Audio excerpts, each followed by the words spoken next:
ಸಖತ್ ಖಾರ ಬಣ್ಣ ಮತ್ತು ರುಚಿ ಆಚಿ ಚಿಲ್ಲಿ ಪೌಡರ್. ಭಾರತಕ್ಕೆ ರಷ್ಯಾಧಿಪತಿ ನಿನ್ನೆ ಭೇಟಿ ನೀಡಿದ್ದು ಜಗತ್ತಿನಲ್ಲಿ ಸಂಚಲನ ಮೂಡಿಸಿದೆ. ಆತ್ಮೀಯ ಸ್ನೇಹಿತನಿಗೆ ಅಪ್ಪುಗೆ ನೀಡಿ ಬರಮಾಡಿಕೊಂಡಿರುವಂತಹ ಮೋದಿ ಒಟ್ಟಿಗೆ ಔತಣ ಸೌತಿದ್ದಾರೆ. ಅಮೆರಿಕ ಅಧ್ಯಕ್ಷ ಟ್ರಂಪ್ ಗುಡ್ಡು ಎಚ್ಚರಿಕೆಗೂ ಕೂಡ ಜಗ್ಗದ ಶಕ್ತಿ ಪ್ರದರ್ಶನ ಮಾಡಿದ್ದಾರೆ.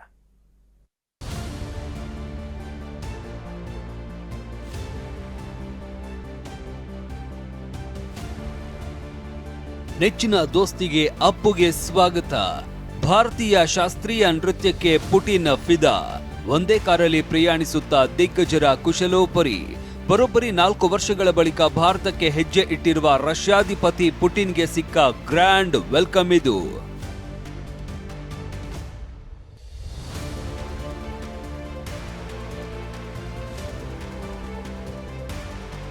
ರಷ್ಯಾಧಿಪತಿ ಪುಟಿನ್ಗೆ ಪ್ರಧಾನಿ ಮೋದಿ ಅಪ್ಪುಗೆಯ ಸ್ವಾಗತ. ಟ್ರಂಪ್ ಎಚ್ಚರಿಕೆಗೆ ಸೆಡ್ಡು, ವಿಶ್ವಕ್ಕೆ ಮದಗಜಗಳ ಸಂದೇಶ. ಅಪ್ಪುಗೆ ಐತಿಹಾಸಿಕ ಅಪ್ಪುಗೆ. ರಷ್ಯಾಧಿಪತಿ ಪುಟಿನ್ ಹಾಗೂ ಪ್ರಧಾನಿ ಮೋದಿಯ ಈ ಅಪ್ಪುಗೆ ನೋಡಿ ವಿಶ್ವದ ದೊಡ್ಡಣ್ಣ ಅಮೆರಿಕ ಸೇರಿದಂತೆ ಜಗತ್ತೇ ನಿಬ್ಬೆರಗಾಗಿದೆ. ವಿಶ್ವದ ಬಲಿಷ್ಠ ರಾಷ್ಟ್ರ ರಷ್ಯಾ ಅಧ್ಯಕ್ಷ ಪುಟಿನ್ 2 ದಿನಗಳು ಭಾರತಕ್ಕೆ ಆಗಮಿಸಿದ್ದಾರೆ. 23ನೇ ಶೃಂಗಸಭೆಯಲ್ಲಿ ಭಾಗಿಯಾಗುವುದಕ್ಕೆ ಆಗಮಿಸಿರುವ ಪುಟಿನ್ ನಿನ್ನೆ ಸಂಜೆ ದೆಹಲಿಯ ಪಾಲಂ ವಿಮಾನ ನಿಲ್ದಾಣಕ್ಕೆ ಬಂದಿಳಿದ್ರು. ಪುಟಿನ್ ಬರೋದಕ್ಕೆ ಅರ್ಧ ಗಂಟೆ ಮುಂಚೆನೆ ಖುದ್ದು ಪ್ರಧಾನಿ ಮೋದಿ ಏರ್ಪೋರ್ಟ್ಗೆ ತೆರಳಿ ಕಾಯ್ತಾ ಇದ್ರು. ಶಿಷ್ಟಾಚಾರವನ್ನು ಬದಿಗೊತ್ತಿ ಆತ್ಮೀಯ ಮಿತ್ರ ಪುಟಿನ್ಗೆ ಪ್ರಧಾನಿ ಮೋದಿ ವೆಲ್ಕಮ್ ಮಾಡಿದ್ರು. ಮೊದಲು ಹಸ್ತಲಾಘವ ಮಾಡಿ ನಂತರ ಆತ್ಮೀಯ ಅಪ್ಪುಗೆ ಮೂಲಕ ಬರಮಾಡಿಕೊಂಡರು.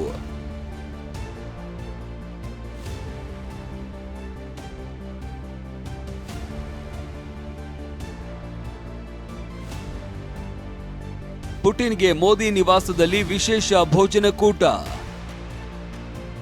ರಷ್ಯಾಧಿಪತಿಗೆ ಭಗವದ್ಗೀತೆ ಉಡುಗೊರೆ ಕೊಟ್ಟ ನಮೋ.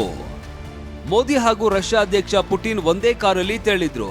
ಪ್ರಧಾನಿ ಮೋದಿ ಮಾತ್ರ ಅಲ್ಲ, ಪುಟಿನ್ ಸಹ ಶಿಷ್ಟಾಚಾರ ಬದಿಗಿರಿಸಿ ಮೋದಿ ಜೊತೆ ಸಾಮಾನ್ಯವಾದ ಫಾರ್ಚುನರ್ ಕಾರಿನಲ್ಲಿ ತೆರಳಿದ್ದು ಎಲ್ಲರ ಗಮನ ಸೆಳೆಯಿತು.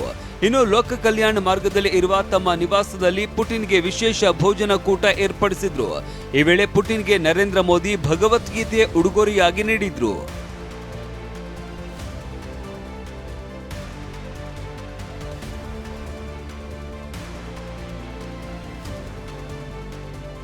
ಇನ್ನು ಪುಟಿನ್ ಮೌರ್ಯ ಶೆರಾಟನ್ ಹೋಟೆಲ್ನಲ್ಲಿ ಇರುವ ಚಾಣಕ್ಯ ಸೂಟ್ನಲ್ಲಿ ನಿನ್ನೆ ರಾತ್ರಿ ವಾಸ್ತವ್ಯ ಹೂಡಿದ್ರು.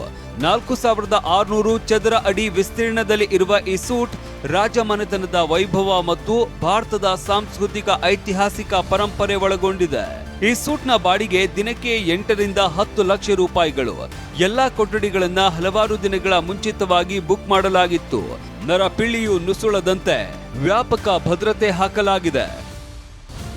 ಇಂದು ದ್ವಿಪಕ್ಷೀಯ ಮಾತುಕತೆ, ಜಂಟಿ ಸುದ್ದಿಗೋಷ್ಠಿ. ದೆಹಲಿಯಲ್ಲಿ ನಡೆಯಲಿರುವ 23ನೇ ಭಾರತ ಮತ್ತು ರಷ್ಯಾ ವಾರ್ಷಿಕ ಶೃಂಗಸಭೆಯಲ್ಲಿ ಪುಟಿನ್ ಭಾಗವಹಿಸಲಿದ್ದಾರೆ. ಪುಟಿನ್ಗೆ ರಾಷ್ಟ್ರಪತಿ ಭವನದಲ್ಲಿ ಸ್ವಾಗತ ಮತ್ತು 3 ಸೇನಾಪಡೆಗಳಿಂದ ಗೌರವ ಸಲ್ಲಿಸಲಾಗುತ್ತೆ. ಬಳಿಕ ಪುಟಿನ್ ರಾಜ್ಘಾಟ್ಗೆ ತೆರಳಿ ಮಹಾತ್ಮ ಗಾಂಧಿ ಸ್ಮಾರಕಕ್ಕೆ ಗೌರವ ಸಲ್ಲಿಸಲಿದ್ದಾರೆ.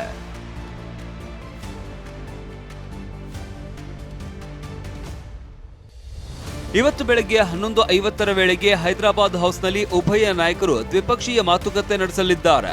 ಇಂಧನ, ರಕ್ಷಣೆ, ಬಾಹ್ಯಾಕಾಶ, ಕೃಷಿ, ಕೈಗಾರಿಕೆ, ವ್ಯಾಪಾರ, ವಿವಿಧ ವಲಯಗಳ ಜಂಟಿ ಪಾಲುದಾರಿಕೆಗೆ ಉಭಯ ನಾಯಕರು ಸಹಿ ಹಾಕುವ ಸಾಧ್ಯತೆ ಇದೆ. ಬಳಿಕ ಮೋದಿ ಹಾಗೂ ಪುಟಿನ್ ಜಂಟಿ ಸುದ್ದಿಗೋಷ್ಠಿ ನಡೆಸಲಿದ್ದಾರೆ. ಈ ಸಭೆ ಬಳಿಕ ಭಾರತ ಮಂಟಪ ಕಾರ್ಯಕ್ರಮದಲ್ಲಿ ಪುಟಿನ್ ಭಾಗಿಯಾಗಲಿದ್ದಾರೆ. ಅಲ್ಲದೆ ರಾತ್ರಿ ರಾಷ್ಟ್ರಪತಿ ಭವನದಲ್ಲಿ ಔತಣಕೂಟದಲ್ಲಿ ಪುಟಿನ್ ಪಾಲ್ಗೊಳ್ಳಲಿದ್ದಾರೆ.